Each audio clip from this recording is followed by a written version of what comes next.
TJ, what was the difference in the last 5 minutes of the game?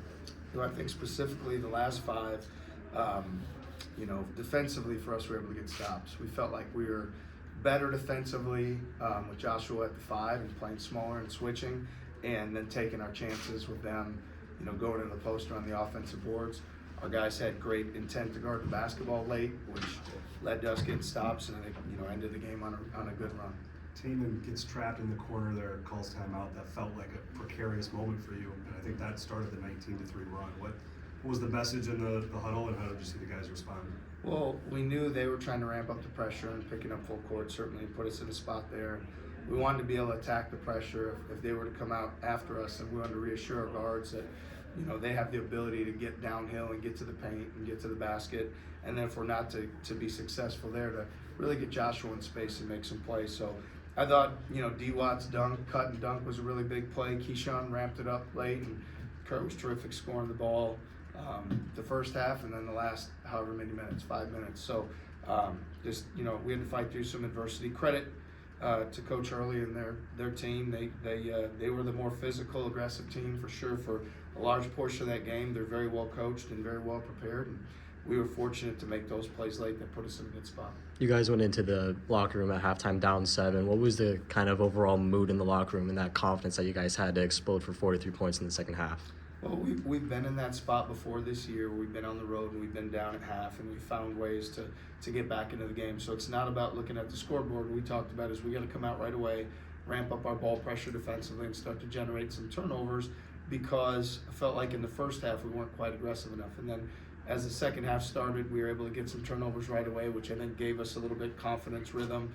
We were able to score off our defense, and then certainly late, guys did a great job finishing plays and making plays. With you guys being one of the best in the conference at generating steals, points off of turnovers, in ASU, every single game in this season they've had 10+ turnovers. Was that kind of a point of emphasis coming out of the locker room? Well, I think for us, we focus on our identity and doing what we do, right? And that's something that's part of our DNA. And so, again, we were fortunate tonight. I don't know about every game and how that all goes. I know that Coach Hurley had his team very well prepared, and that he did a great job, and they did a great job. And again, we were fortunate at the end to have the 19-3 run to come out with the win. Coach, when Curtis Jones has a game like he did today, is it something you guys are focused on to get him the ball more, or is it just him finding buckets wherever he can? Yeah, it's not that we don't ever run things for him, but at the same time, I think his energy, how he moves without the basketball, he's really tough to cover because he really never stops moving, right?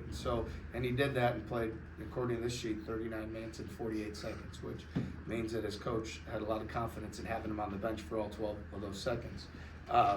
But I think it's just a credit to Kurt. It's how he works. It's his teammates trust in him. It's wanting the big shot, the big moment, and just we needed it. Certainly that first half, he kept us in it when we really struggled to score.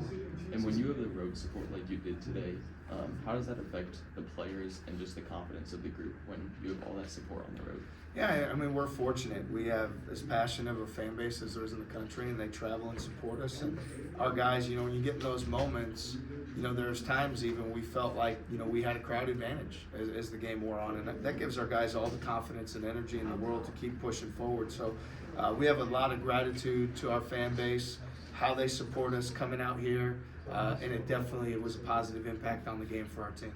Is there a common thread or theme that you see when Curtis gets on one of these heaters? He had 18 of 33 in the first half, 26 of your first 50. Like, what is it about these heaters that he goes on that you see consistency from him in? I think what you see offensively is him getting to his spots.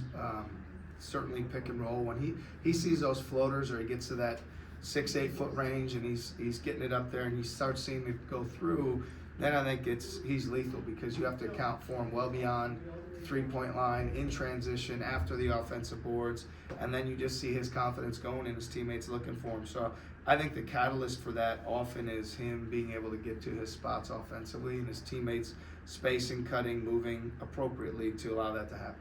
This is the second, third, fourth time we've seen you guys be in a close game and then run away in the last 4 or 5 minutes. What is it about this team that allows for that to happen?